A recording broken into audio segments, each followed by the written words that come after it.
Bienvenidos, estudiantes de tercero de secundaria, a su asignatura de Ciencias de la Naturaleza. Soy su profesora Yarleti Pérez y estaré acompañándolos en este proceso. Prepárense para introducirse en el maravilloso mundo del conocimiento. Pero primero, los invito a que observen el siguiente video. Tú lo sabes, y yo también. Son muchas las cosas que tocamos cada día que están cargados de microbios y otras microbacterias. Tu teléfono móvil, el dinero, y por consiguiente los monederos, el control remoto de la televisión, el carrito de compras del supermercado, la esponja de lavar los platos, el interruptor de la luz, las llaves del carro, el volante, los puños de la bicicleta, los pasamanos de las escaleras, los paneles de control de los ascensores, espejuelos, llavines o cerraduras, lavadoras, dispensadores de jabón, bolígrafos, las mascotas y muchísimas otras cosas más. Todos contienen un gran número de virus, bacterias, hongos y parásitos. Y entonces, ¿qué puedo hacer? Sencillo, lávate bien las manos por un espacio no menor de 20 segundos y esto puede eliminar alrededor del 90% de microorganismos perjudiciales para la salud. Tú lo sabes y yo también. Cuidemos nuestra salud y la de nuestros seres queridos. Recuerda lavarte las manos, mantener el distanciamiento social, utilizar tu mascarilla. Así puedes preservar tu salud y la de los tuyos. Ahora sí, estamos preparados. Hola Neurona, ¿cómo te encuentras en el día de hoy? Hola profesora, estoy lista para iniciar la clase del día de hoy. Perfecto Neurona. ¿Me podrías decir qué hablamos en la clase pasada? Por supuesto que sí. En la clase anterior conocimos el concepto de átomo y vimos que está formado por dos partes.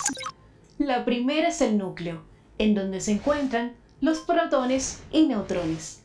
Y la segunda es una nube de electrones que orbitan a su alrededor. También conocimos que la materia es todo lo que ocupa un lugar en el espacio. Tiene masa, volumen y densidad. Y esta se divide en sustancias puras y mezclas. Las sustancias puras, a su vez, se dividen en simples y compuestas, mientras que las mezclas pueden ser homogéneas y heterogéneas. Excelente, Neurona. Muchas gracias. Es momento de que conozcamos la palabra clave del día de hoy. Y la palabra clave es estado. Estado. Son los distintos grados o modos de agregación de las moléculas de un cuerpo. Según la presión y la temperatura a la que se somete un cuerpo, este puede existir en uno de los tres estados o fases diferentes. Un ejemplo clásico es el agua, que puede estar en estado sólido, líquido o gaseoso. Es importante que conozcamos que en física y química, la palabra estado se refiere a la composición o estructura de las moléculas que componen cada sustancia. Y esta palabra se relaciona directamente con el tema que vamos a tratar en el día de hoy, los estados de agregación de la materia. La materia presenta cambios y estos cambios van a depender del estado en que se encuentre la materia. Es importante que recordemos que todo lo que nos rodea está formado por materia. El aire que respiramos, la ropa que utilizamos, los alimentos que ingerimos cada día, esa silla en la que estás sentado, el agua que tomamos, todo eso es materia.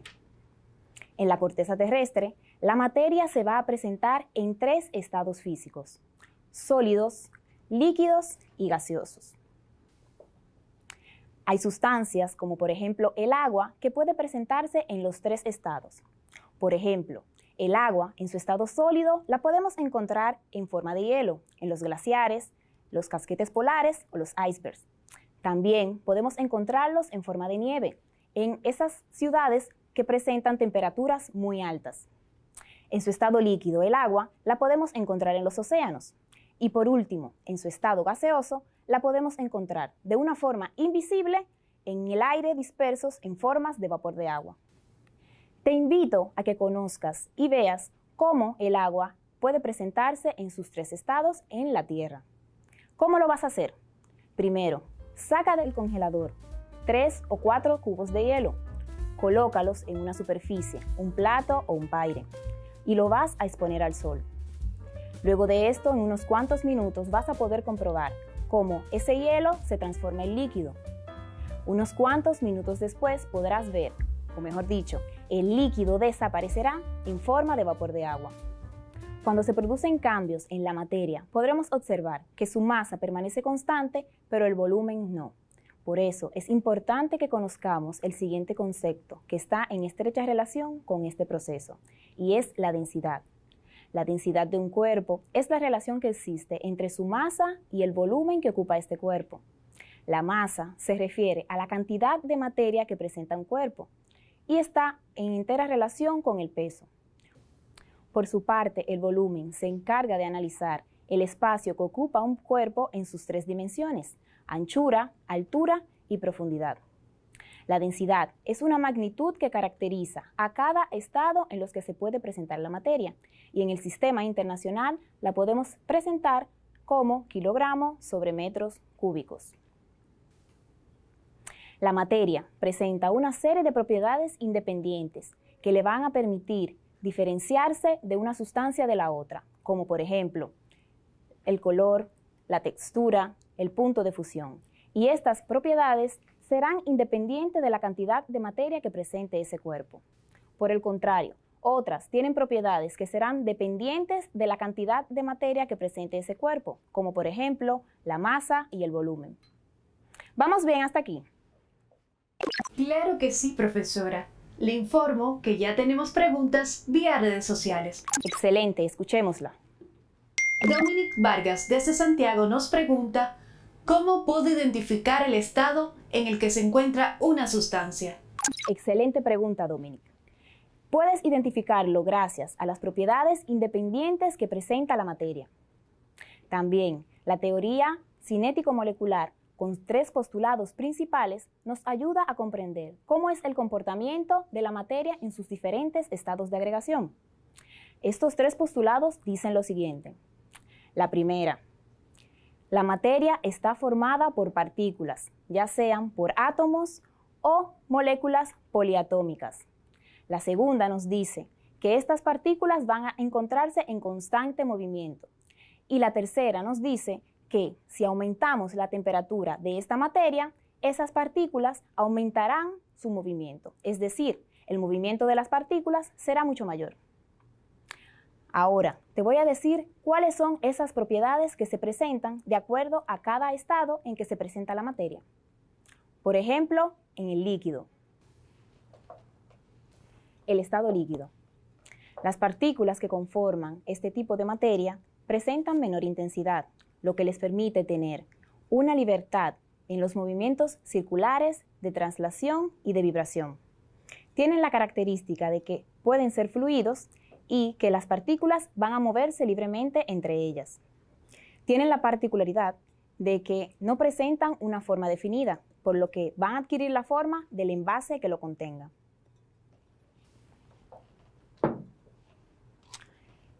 La materia, en su estado sólido, es un poco diferente.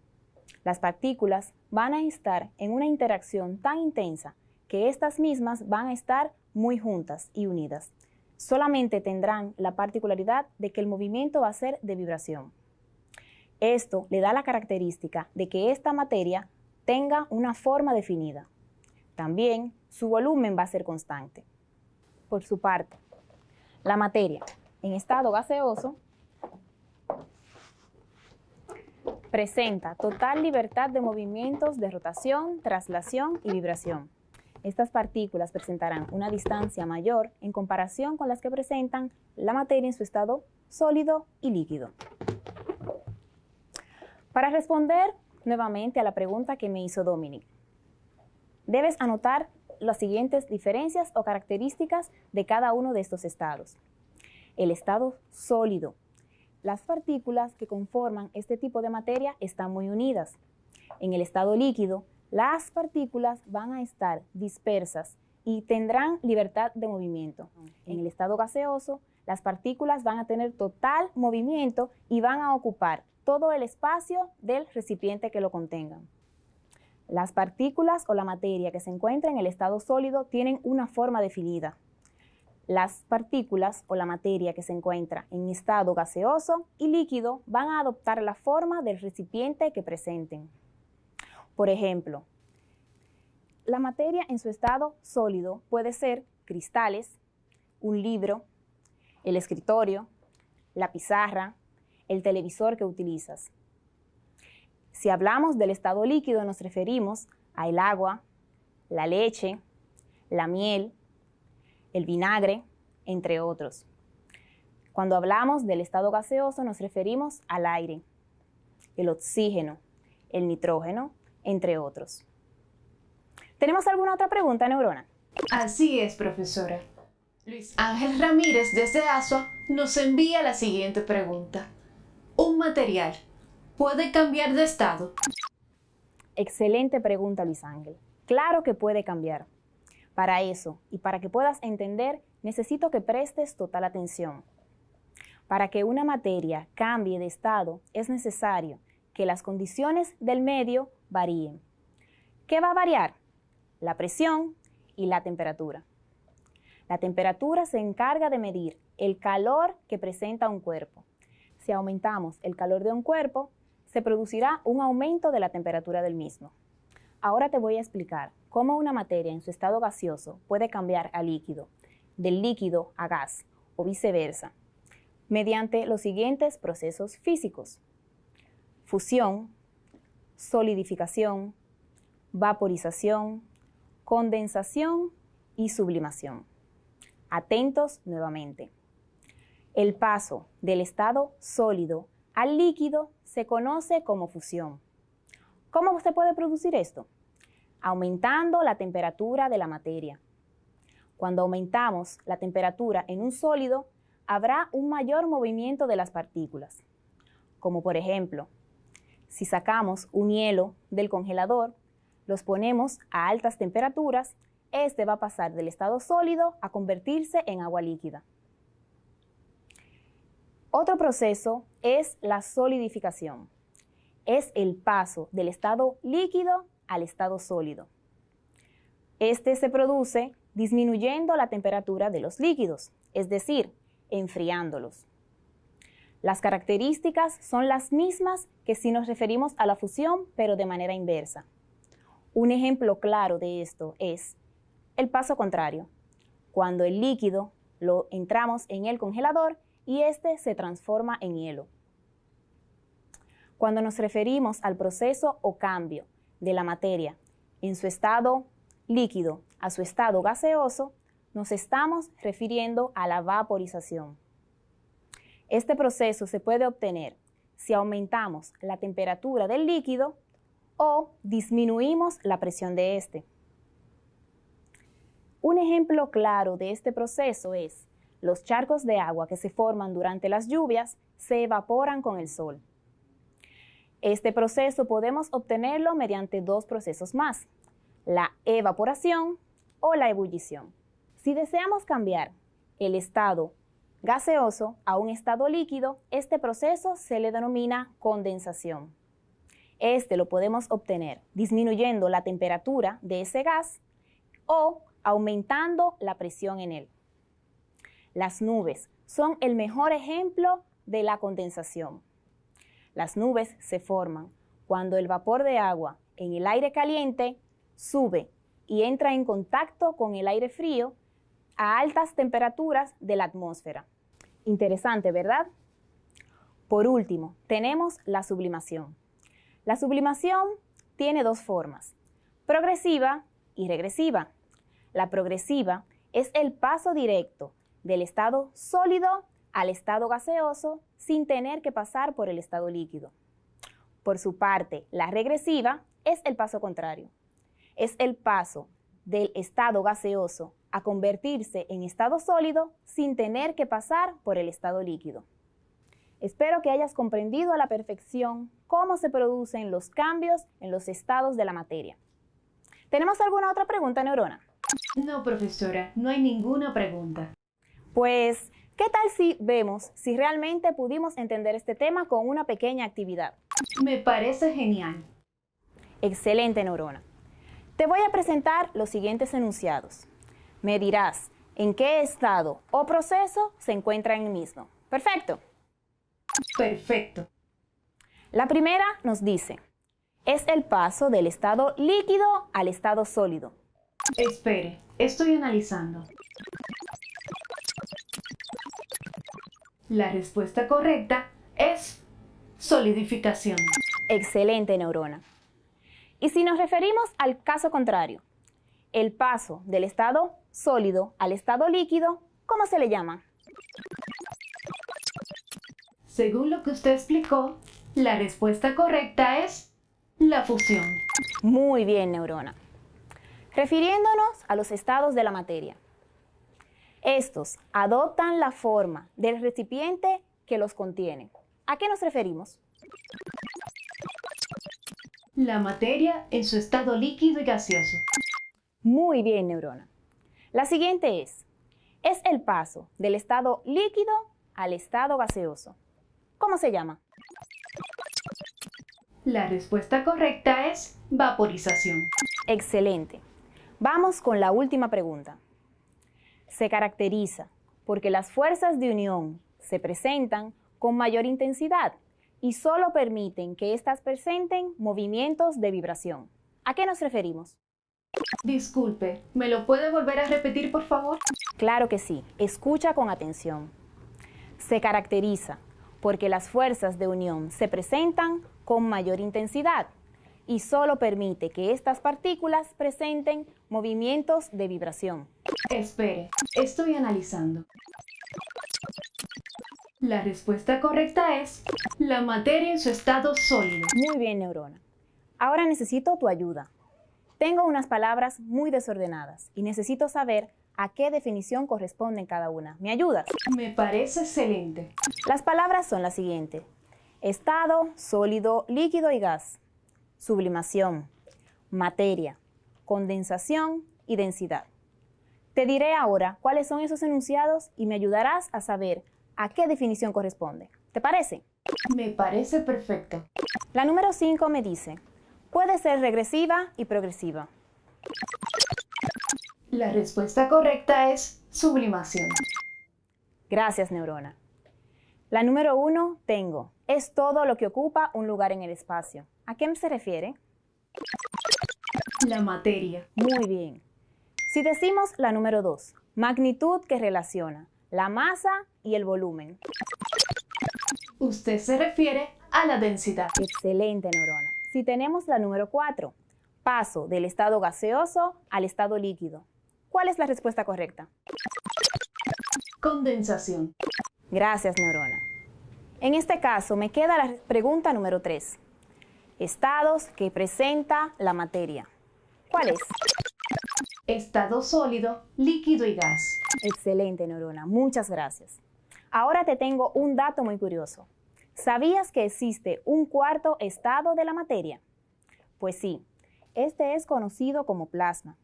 Se forma cuando los átomos pierden alguno de sus electrones, transformándose en iones, y así la materia se convierte en un conjunto de iones positivos y de electrones que se mueven entre sí por la exposición a altas temperaturas.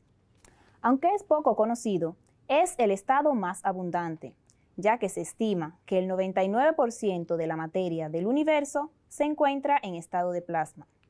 Tanto el Sol como las estrellas son bolas de plasma. También las auroras boreales y los rayos que se producen durante las tormentas están formados de plasma. El plasma es un eficiente conductor de la electricidad y tiene numerosas aplicaciones tecnológicas. Podemos encontrar plasma artificial en televisores o monitores con pantalla de plasma, el interior de los tubos fluorescentes de iluminación.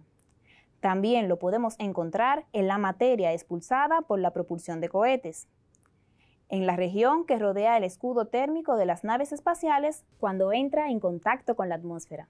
¿A qué es interesante, verdad? Neurona, ¿me puedes decir qué aprendimos en el día de hoy? Por supuesto. Hoy aprendimos que la materia se puede presentar en 3 estados de agregación: sólido, líquido y gaseoso. Los sólidos poseen una forma determinada y presentan una estructura muy sólida. Por su parte, los líquidos no presentan una forma definida y adoptan la forma del recipiente que los contenga. Por último, los gaseosos llenan el espacio que los encierra y no poseen forma ni volumen propio. El estado de agregación de un material puede cambiar si se modifican las condiciones del medio a través de la fusión, solidificación, vaporización, condensación y sublimación. Y por último, hoy aprendimos que existe un cuarto estado de agregación de la materia, conocido como plasma, y se caracteriza por su gran capacidad para conducir la electricidad. Excelente, Neurona. Queridos estudiantes, hemos llegado a la parte final de esta gran aventura. Recuerda acceder al enlace para que puedas ver este video nuevamente. Completa los ejercicios que se te presentan en tu cuadernillo y no olvides pedir ayuda a tus padres y a tus maestros titulares. Me despido con esta frase del increíble astrónomo, matemático, físico y filósofo italiano Galileo Galilei. No se puede enseñar nada a un hombre, solo se puede ayudar a descubrirse a sí mismo. Nos despedimos con esta mini biografía. Bitácora de un futuro científico. Marie Curie es conocida por ser la primera mujer científica en recibir el Premio Nobel y ser la primera catedrática de la Universidad de la Sorbona de París. Nació en Varsovia, lo que es ahora la actual Polonia, el 7 de noviembre de 1867. Las dificultades que atravesó desde pequeña no amedrentaron su deseo de estudiar. Curie no pudo ingresar en una institución de educación superior por el mero hecho de ser mujer. Sin embargo, eso no hizo más que avivar sus ganas de aprender e ingresó en una universidad clandestina polaca que admitía a mujeres. En 1891, Marie Curie se trasladó a estudiar a Francia gracias a sus ahorros y a la ayuda de su padre. En 1893, Marie Curie se licenció en física por la Universidad de París, siendo número 1 de su promoción. Tan solo un año más tarde, conoció al que se convirtió en su esposo y padre de sus 2 hijas, el también científico Pierre Curie. Las investigaciones sobre la radiación del uranio del físico Henry Becquerel y el descubrimiento de los rayos X por Wilhelm Röntgen ayudaron a Curie a elegir el tema de su tesis, Investigaciones sobre sustancias radioactivas. Marie y Pierre Curie trabajaron codo con codo en condiciones nada fáciles. En 1898 anunciaron el descubrimiento de nuevos elementos, el radio y el polonio, ambos más radioactivos que el uranio. Sin embargo, no fue hasta 4 años después cuando pudieron demostrar su hallazgo. Siendo en 1903 el año del reconocimiento a su trabajo, no solo consiguió su doctorado, sino también recibió el Premio Nobel de Física junto a su esposo y a Becquerel por sus investigaciones sobre la radioactividad. En el 1906 muere el señor Curie debido a un accidente con un carro de caballos. Este revés del destino hizo que Marie ocupara la cátedra de física de su marido en la Universidad de la Sorbona, convirtiéndose en la primera mujer catedrática de esa universidad. Tras la trágica muerte de Pierre, Marie decidió continuar con sus investigaciones y su empeño en crear un nuevo y mejor laboratorio en el que poder trabajar. Durante los siguientes años, compaginó su trabajo en la universidad con el cuidado de sus hijas y sus investigaciones sobre el radio. Pronto descubrió que la radioterapia podría ser un tratamiento contra el cáncer. Gracias a estas investigaciones, Marie Curie ganó el Premio Nobel de Química en 1911. Marie Curie no solo fue una científica pionera, también tuvo un papel muy importante durante la Primera Guerra Mundial. Esta adquirió diversos automóviles y máquinas de rayos X portátiles y creó ambulancias radiológicas. Gracias a este gesto, muchos soldados pudieron salvar la vida y se convirtió en la directora del Servicio de Radiología de Cruz Roja Francesa. A causa de la radiación a la que estuvo expuesta en sus experimentos, Marie Curie falleció el 4 de julio de 1934. Sin embargo, sus aportaciones a la ciencia y a la sociedad siempre serán inmortales.